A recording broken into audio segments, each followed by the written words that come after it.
দর্শক, ঢাকার কুয়েত মৈত্রী হাসপাতাল থেকে এ বিষয়ে সবশেষ জানাচ্ছেন সহকর্মী জাহিদ হাসান।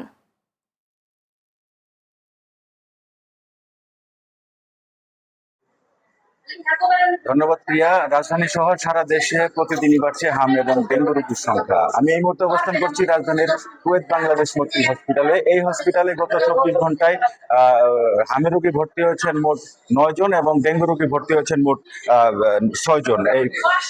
এখন পর্যন্ত এই হসপিটালে হামে রোগী ভর্তি আছেন মোট 28 জন এবং ডেঙ্গু রোগী ভর্তি আছেন মোট 21 জন। স্বাস্থ্য অধিদপ্তরের তথ্য অনুযায়ী চলতি বছরে 15 মাস থেকে এ পর্যন্ত বাংলাদেশে মোট 17,115 জন ল্যাবরেটরি নিশ্চিত হাম রোগী শনাক্ত হয়েছে এবং সন্দেহভাজন রোগীর সংখ্যা 1,36,320 জনে দাঁড়িয়েছে। এরই প্রাদুর্ভাবে নিশ্চিত ও সন্দেহভাজন মিলিয়ে মোট 888 জনের মৃত্যু হয়েছে এবং চলতি বছরে ডেঙ্গুতে আক্রান্ত মোট রোগীর সংখ্যা 20,071 জন এবং মারা গিয়েছে মোট 61 জন। এই বিষয়ে ডেঙ্গু সংক্রমণ রোধে বিশেষজ্ঞরা ঘরবাড়ি পরিষ্কার এবং আশেপাশের জায়গা পরিষ্কার রাখার নির্দেশ দিয়েছেন।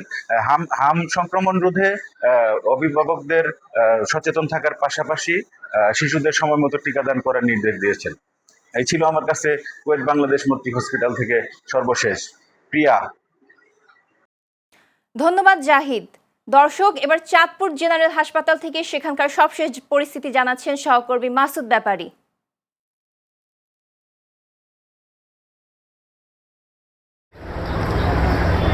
ধন্যবাদ প্রিয়া আপনাকে। সারা দেশে হাম এবং ডেঙ্গুর উপদ্রব কিন্তু বেড়েই চলেছে।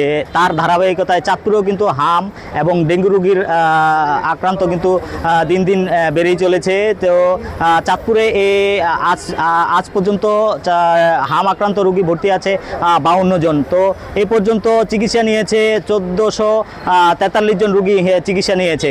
তো তার ধারাবাহিকতায় ডেঙ্গু রোগীও কিন্তু ক্রমশই চাঁদপুরে জেনারেল হাসপাতালে বাড়ছে।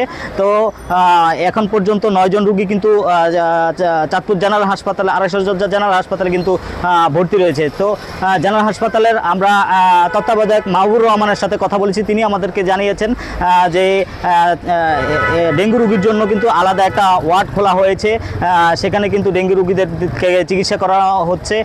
আরেকটি বিষয় তিনি আমাদেরকে জানিয়েছেন যে পর্যাপ্ত পরিমাণ হাসপাতালে ওষুধ মজুদ রয়েছে এবং সার্বক্ষণিক ডাক্তার এবং নার্স চিকিৎসাধীন অবস্থায় আছে।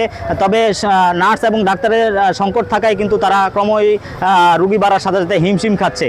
তো তারপরও তারা এই স্বাস্থ্য এবং সুরক্ষার জন্য কিন্তু ক্রমান্বয়ে কাজ করে যাচ্ছে বলে তারা আমাদেরকে জানিয়েছেন। তো এই ছিল চাঁদপুর থেকে আমার কাছে সর্বশেষ।